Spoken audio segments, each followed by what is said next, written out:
युद्ध भूमि पर पहुंचने के बाद भी अर्जुन युद्ध नहीं करना चाहता था। तब भगवान श्री कृष्ण ने उससे कहा कि ना कोई मरता है और ना कोई मारता है, सभी निमित्त मात्र हैं।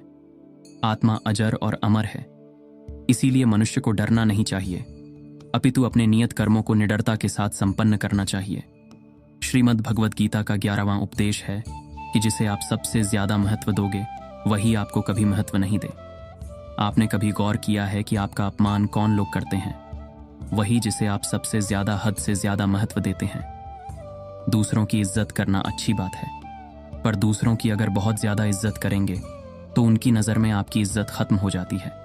इसलिए किसी को भी कभी भी अपना सब कुछ नहीं बनाना चाहिए कि तुम ही मेरे सब कुछ हो। जैसे ही आप किसी को अपना सब कुछ बना लेते हैं तो आप उसके लिए कुछ भी नहीं रह जाते। इसीलिए लोगों को इज्जत उतना ही देना चाहिए जितना वे हजम कर सके। हद से ज्यादा इज्जत देना आपकी ही बेइज्जती करवा सकता है। श्रीमद् भगवद गीता का 10वां उपदेश है कि आप जैसा अन्न खाओगे वैसा ही आपका मन और आपकी बुद्धि होगी। आप वैसा ही कर्म करोगे और वैसा ही आचरण करोगे।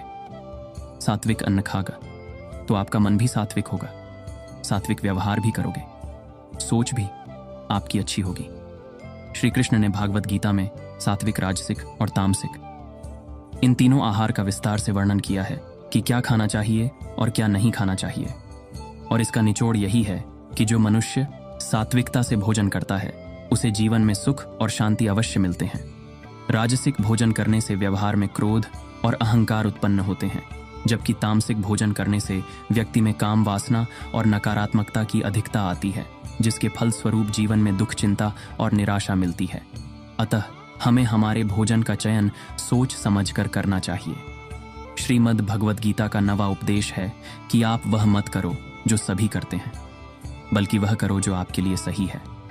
श्री कृष्ण ने अर्जुन से कहा, हे अर्जुन, जो तेरे कर्तव्य है, जो तेरे लिए सही है, जो तुझे करना चाहिए वह कर। तू कभी भी वह काम मत कर जो दुनिया कर रही है।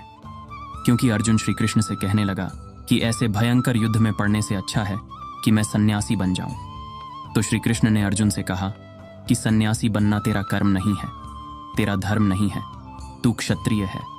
तेरा कर्म और तेरा धर्म यही है कि तू अधर्म का नाश कर, धर्म की रक्षा कर और इसके लिए युद्ध कर।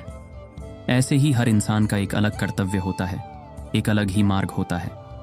तो कभी भी उस मार्ग पर मत जाना जहां सारी भीड़ जा रही हो।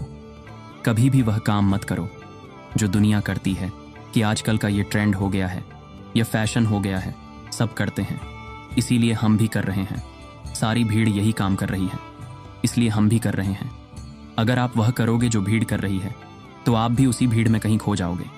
लेकिन वही अगर आप वह करोगे जो आपके लिए सही है, जो आपकी प्रतिभा है, तो दुनिया की सारी भीड़ में भी आप सबसे अलग नजर आओगे। श्रीमद् भगवद गीता का 8वां उपदेश है कि आलसा इंसान कभी कुछ हासिल नहीं कर सकता। अधिकतर लोग सिर्फ योजनाएं ही बनाते रहते हैं कि मुझे बड़ा घर चाहिए, मुझे बड़ी गाड़ी चाहिए, मैं दुनिया घूमना चाहता हूँ, मुझे यह चाहिए वह चाहिए। यह हर कोई सोच लेता है, लेकिन उस पर मेहनत करना, अपना कर्म करना वह नहीं करते। क्योंकि चाहना तो बहुत आसान है, लेकिन उसके लिए कर्म करते रहना वह बहुत मुश्किल है। हर कोई चाहता है कि मेरा शरीर फिट हो, लेकिन उसके लिए एक्सरसाइज करना ज़रूरी है, जो आपको ही करना होगा। जो इंसान आलसी बनकर बैठा रहता है उसे ना ही अच्छा शरीर मिलता है और ना ही अच्छा जीवन मिलता है। तो अगर ज़िंदगी में कुछ पाना चाहते हो तो आलस्य को अपनी ज़िंदगी से दूर कर दीजिए। आलस्य के चलते आपको कुछ मिलने वाला तो नहीं है, बल्कि जो आपके पास है वह भी गवा दोगे। श्रीमद् भगवद गीता का 7वां उपदेश है कि बुरा इंसान कभी अपनी बुराई नहीं छोड़ेगा। चाहे आप उसके साथ कितना भी अच्छा चलो, वह आपको तकलीफें अवश्य ही देगा। इसीलिए जो जैसा है आप उसके साथ वैसा ही व्यवहार करें। बुरे इंसान के साथ आप कितना भी अच्छा बन जाओ, वह कभी अच्छा नहीं बनने वाला। दुर्योधन जंगल में पांडवों को मारने के लिए गया था, लेकिन वहां पर लोगों ने दुर्योधन को पकड़ लिया। उसका मित्र कर्ण भी उसे छोड़कर भाग गया। वे भील दुर्योधन को मार देना चाहते थे, लेकिन युधिष्ठिर अपने भाई की रक्षा करने के लिए वहां पहुंच गया और उसके जीवन की रक्षा की। लेकिन उसके बाद क्या हुआ? वह हमेशा पांडवों का नुकसान ही करता रहा। इसलिए अगर कोई इंसान बुरा है, उसके साथ आप ज्यादा अच्छा बनने की कोशिश ना करो। जो जैसा है उसके साथ साथ वैसा ही व्यवहार करो। श्रीमद् भगवद गीता का 6वां उपदेश है कि जो मुश्किल वक्त में, जो दुख के समय में आपका साथ दे, सिर्फ वही आपका अपना है। बाकी तो अपनेपन का नाटक करने वाले बहुत से लोग होते हैं, बड़ी बड़ी बात करने वाले बहुत लोग होते हैं कि हम आपसे बहुत प्रेम करते हैं। कोई भी दुख हो, कोई भी तकलीफ हो, हमें याद कर लेना। लोग दुख उठाने की बात करते हैं, लोग आने जाने की बात करते हैं, हाथ मिलाना तो ठीक से नहीं जानते और दिल मिलाने की बात करते हैं। जब सच में आपकी जिंदगी में तकलीफ आएगी ना, तब आपको समझ में आ जाएगा कि आपका साथ देने के लिए कौन खड़ा है और कौन भाग गया। उस समय सारे लोग भाग जाते हैं, क्योंकि लोगों को पता होता है कि यह व्यक्ति हमारे पास आया तो हमसे मदद ही मांगेगा और वह हमें कुछ दे नहीं पाएगा। लोग आपसे सिर्फ तभी रिश्ता रखें जब आप उन्हें कुछ दे सकते हैं और आपसे उन्हें कुछ फायदा हो सकता है। लेकिन जब लोगों को यह पता चल जाता है, यह समझ में आ जाता है कि उनको आपसे कोई फायदा नहीं होने वाला, बल्कि उनको तो आपकी मदद करनी पड़ेगी, तो वे आपको दूर से ही देखकर भाग जाते हैं। इसलिए जो आपके मुश्किल वक्त में आपके साथ खड़ा हो, सिर्फ वही आपका अपना होता है।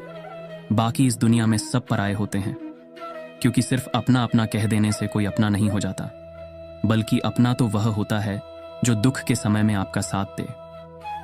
श्रीमद् भगवत गीता का 5वां उपदेश है कि आप संसार से जितना प्रेम लगाओगे, जितना लगाव, जितना मोह लगाओगे, उतना ही जीवन में दुख और पीड़ा का अनुभव करोगे।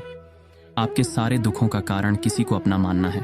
आप कभी गौर करना, आपकी जिंदगी के सारे दुख, सारी तकलीफें, सारी चिंताएं वहीं से आते हैं जहां आपका अपनापन होता है कि यह मेरा है, यह मेरा अपना है। यहीं से आपकी जिंदगी में दुख का आना शुरू हो जाता है।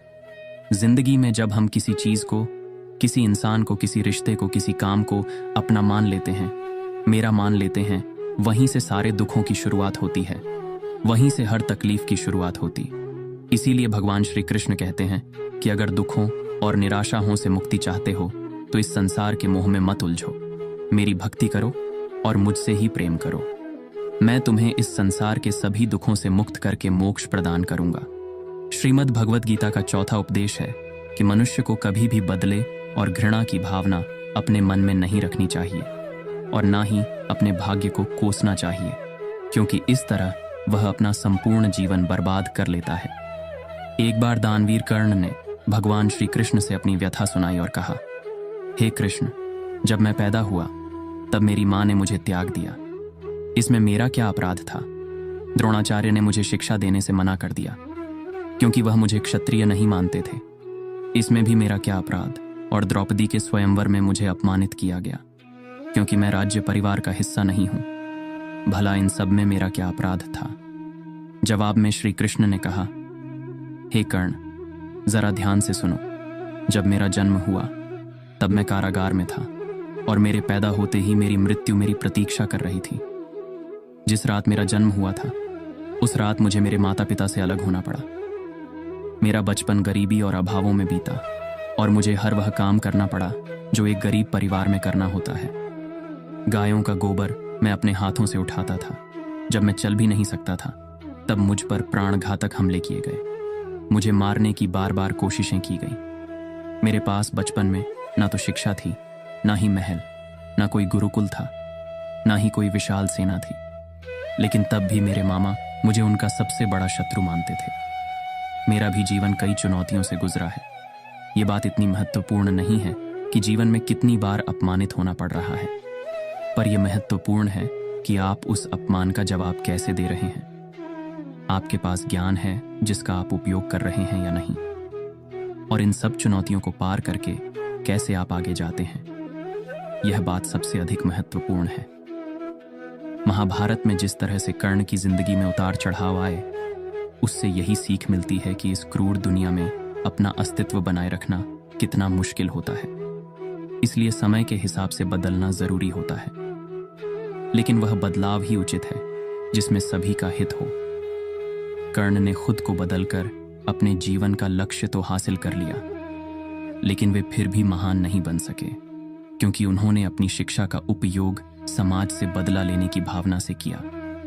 बदले की भावना से किया गया कोई भी कार्य आपके समाज का हित नहीं कर सकता। समाज ने एक महान योद्धा कर्ण को तिरस्कृत किया था जो समाज को बहुत कुछ दे सकता था, लेकिन समाज ने उसकी कदर नहीं की क्योंकि उसमें समाज को मिटाने की भावना थी। कर्ण के लिए शिक्षा का उद्देश्य समाज की सेवा करना नहीं था, अपितु वह अपने सामर्थ्य को आधार बनाकर समाज से अपने अपमान का बदला लेना चाहता था। समाज और कर्ण दोनों को ही अपने अपने द्वारा किए गए अपराध के लिए दंड मिला है और आज भी मिल रहा है। कर्ण यदि यह समझता कि समाज